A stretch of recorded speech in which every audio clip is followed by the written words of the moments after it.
La Russie, parce que depuis plusieurs années, elle s'est mise en violation du traité sur les forces nucléaires intermédiaires. Et les États-Unis ont fait la bêtise de sortir du traité dans les conditions que l'on connaît, et du coup, les 2 pays vont retrouver leur liberté par rapport à ce traité.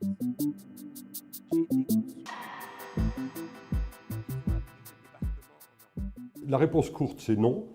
Ce n'est pas comme la guerre froide, c'est beaucoup plus compliqué, c'est beaucoup plus volatile.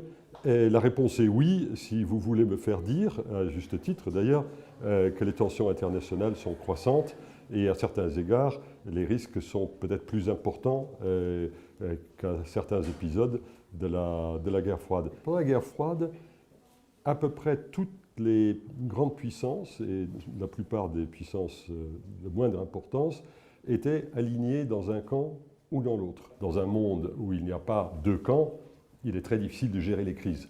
Lorsque vous avez des acteurs qui chacun ont un agenda différent, et si quelque chose commence à déraper, ça devient tout de suite très très compliqué. La guerre froide pour ça était quand même, c'était pas plus facile, mais c'était plus simple. Regardez qui vous êtes et non pas, ne vous comparez plus à l'Union soviétique. Vous n'êtes plus l'Union soviétique. Je dois dire quelques mots. Oui, allez-y, monsieur l'ambassadeur, allez-y, je vous en prie. Bon, ce qu'a dit M. Hesbourg, c'est la confirmation de mon idée que malheureusement, ici en Europe, on continue très souvent de répéter automatiquement ce qu'on dit à Washington. Nous aimerions que ce soit un vrai partenariat stratégique, parce que ce sont, si vous voyez le continent européen, il y a 2 forces majeures, c'est l'Union européenne et la Russie. Et il faut absolument que ces 2 forces recommencent à coopérer, recommencent à œuvrer vers un partenariat, parce qu'il y a un potentiel est énorme dans notre coopération dans tous les domaines.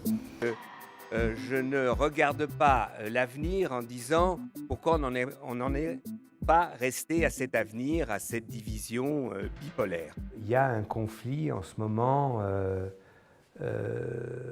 mi-froid, mi-chaud. Je veux dire, si vous voyez ce qui se passe en Syrie, si vous voyez ce qui se passe la Crimée, si le Donbass, si vous voyez ce qui se passe... Oui, il y a des luttes d'influence. Il y a des luttes d'influence qui sont plus chauds que froids. Et il y en a d'autres, ce sont que simplement des luttes d'influence, mais qui ne s'expriment pas d'une manière guerrière. C'était mieux avant? Non. Est-ce que c'est suffisant?